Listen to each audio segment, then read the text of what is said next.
हिंदू मेलको मेलको जय श्री राम जय श्री राम जय श्री राम जय श्री राम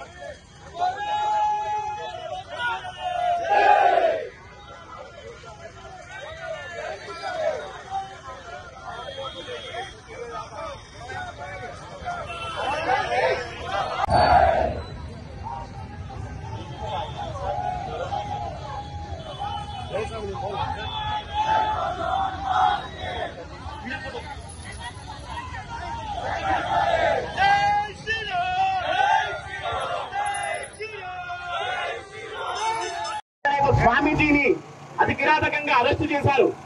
అంతేకాదు తన కోసం న్యాయ పోరాటం చేస్తున్న లాయర్ని అడ్వకేట్ ని కూడా కిరాతకంగా భౌతిక దాడి చేసి హింసిస్తూ ఉన్నారు. అంతేకాదు హిందూ మహిళలు ఎక్కడ నిలబడ్డా కూడా గాజులు కనబడితే వారిని తీసుకుపోయి మానభంగాలు చేసే పరిస్థితి ఏర్పడతా ఉన్నది. కొట్టుబెట్టుకున్న వాళ్ళని కిరాతకంగా చంపే పరిస్థితి ఏర్పడతా ఉన్నది. మనం ఎక్కడ ఉన్నాం?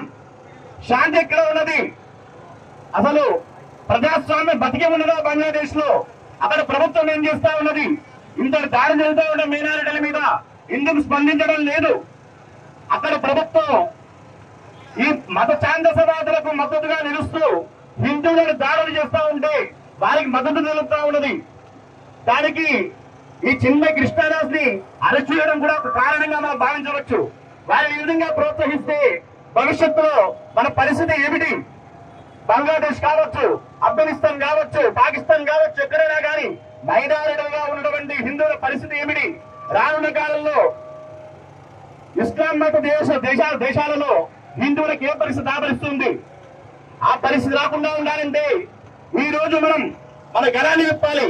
నిద్రావస్థ నుండి మనమంతా కూడా జాగ్రత్తమై మన చైతన్యాన్ని, ఐక్యతని చాటి చెప్పి ప్రపంచ దేశాలకు హిందువులు బతికే ఉన్నారు, ఖచ్చితంగా నోరు విప్పి స్పందిస్తారు, పోరాడతారు, మా కోసం పోరాడడానికి మేమున్నాం అని చెప్పి అక్కడ బంగ్లాదేశ్ లో ఉన్న హిందువులకు సాటి మనుషులుగా, సాటి హిందువులుగా మన మద్దతు తెలియజేయాల్సిన అవసరం మనకు ఎంతైనా ఉన్నది. కాబట్టి ఈ రోజు మన జనగామ హిందూ ధర్మ పరిరక్షణ సమితి తరఫున ఈ రోజు ర్యాలీ నిర్వహిస్తా ఉన్నాం. మనమందరూ కూడా స్పందించి ఇదే విధంగా ఇంతటితో ఆపడం కాదు, గ్రామాల్లో అన్ని మండలాల్లో కూడా ఈ విషయాన్ని చేరవేసి ఇదే విధంగా మనం ర్యాలీలని, నిరసనని జరుపుతూ ఉండాలి. శాంతియుతంగా మన విషయాన్ని కేంద్ర ప్రభుత్వానికి కానీ, ప్రపంచ దేశాలకు కానీ, ఐక్యరాజ్య సమితికి కానీ తెలియజే విధంగా మనం పోరాటం చేయాలి. ఈ వ్యవస్థని మనం ఇంతటితో ఆగకుండా ముందుకు తీసుకుపోయే ప్రయత్నం చేస్తూ ఉండాలి.